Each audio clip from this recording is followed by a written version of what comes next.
all time. Looking for the tension between you and the president.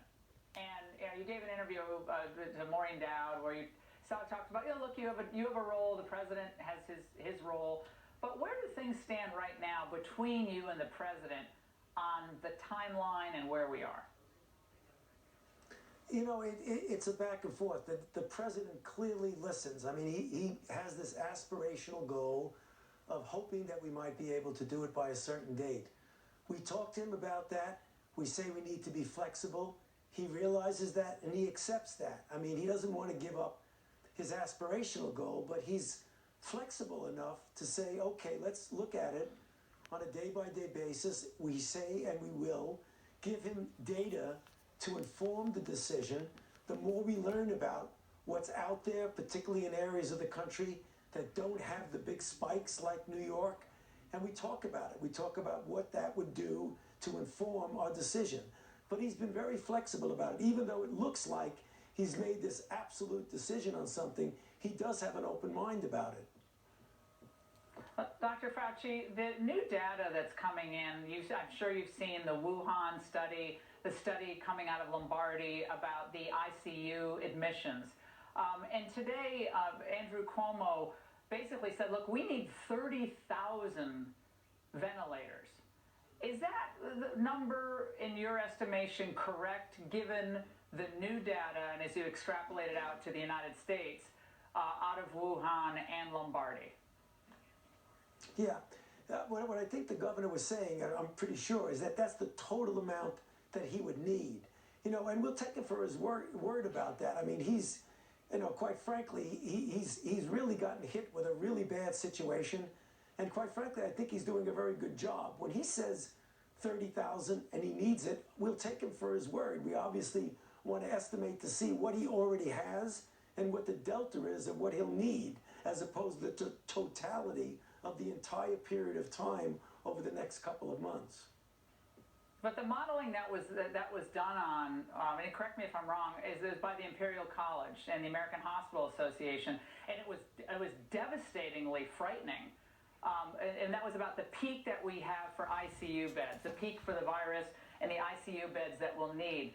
But again, looking at the Wuhan data, that's the latest data that we have, aren't those new data points that have to be used to inform our decision-making on this critical issue of overwhelming hospitals and how we have to stop that? So it's a long-winded question, but are we updating our modeling, Dr. Fauci, because this is the critical question of overwhelming our system?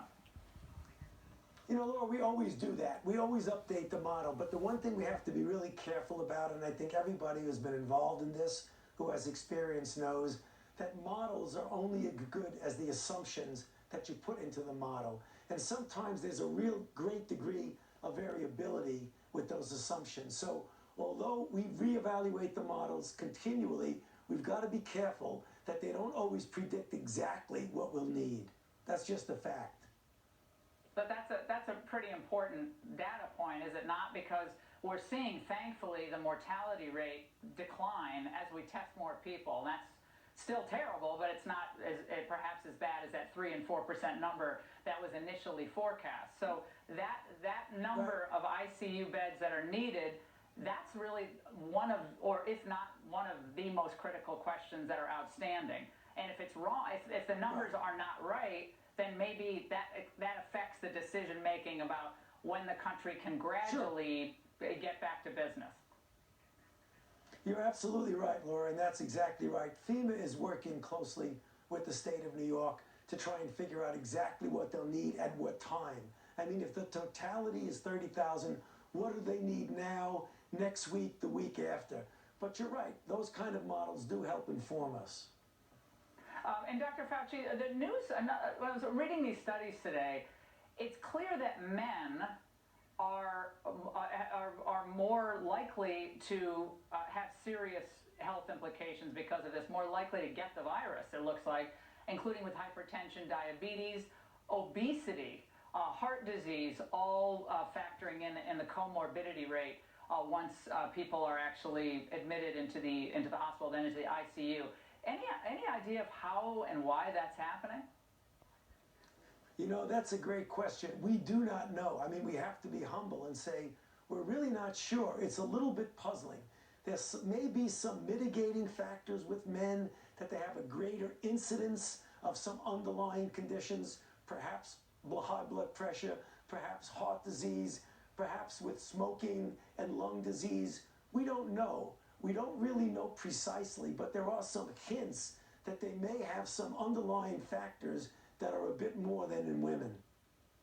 Now, it looks like 57% of the individuals who were admitted into the ICU or critical care in Wuhan were people with these underlying conditions, and a strong majority were men. So that's another thing we'll figure out eventually. But Dr. Fauci, a lot of people are messaging me during the day about hydroxychloroquine and other antivirals that are now being prescribed by treating physicians in the United States and beyond. So if, heaven forbid, something happened to you, you got a positive coronavirus test, and you fell ill, would you feel comfortable taking one of these new antivirals, such as hydroxychloroquine? You know what I would do, Laura? There are a number of clinical trials. I'm a believer in a clinical trial. Of course, at the same time, I'd want to help myself. I'd want to get an answer as to what really works or not. So I might take one of those drugs, but I would do it within the auspices of a controlled clinical trial. I've always felt that way. And so you would take one of those drugs because we are getting some positive results, and this is wartime, right? So it's not all buttoned down and controlled. We do what we can do with what we have. I'm not so sure, Laura, just to clarify, that I would necessarily take one of those drugs. I would take a drug that was on a clinical trial. Some of those drugs that you're mentioning are available within the context of a clinical trial. Those same drugs you can probably get from your physician if they do an off-label use, because they are already approved for other purposes like malaria and some autoimmune diseases. But myself personally, I like to get some knowledge out of it. So if I had a situation where I needed a drug, I'd look around if there was a clinical trial that would give me access within the contours of a clinical trial. And Dr. Fauci, Americans want facts and transparency, but they also want hope. So what hope can you give them tonight? You know, I mean, the hope that I give is that right now, to just hang on as best as you can, just please implement the recommendations of the guidelines to be able to protect yourself and those around you, avoid crowds, do the things that are on that list that we talk about essentially every night. But also know, as time goes by, as we test more drugs, as we get better and better in a vaccine, you know, I told you some time ago that a vaccine is being developed. It still will be quite a while before we have it, but it is conceivable that this may go into another season. And if it does, it will bring us that much closer to the possibility of having not only drugs available, but also a vaccine. So that's the hope for the future. All right, Dr. Fauci, it's great to see you. Thanks so much for coming on tonight. Good to be with you, Laura. All right, and coming up, Andrew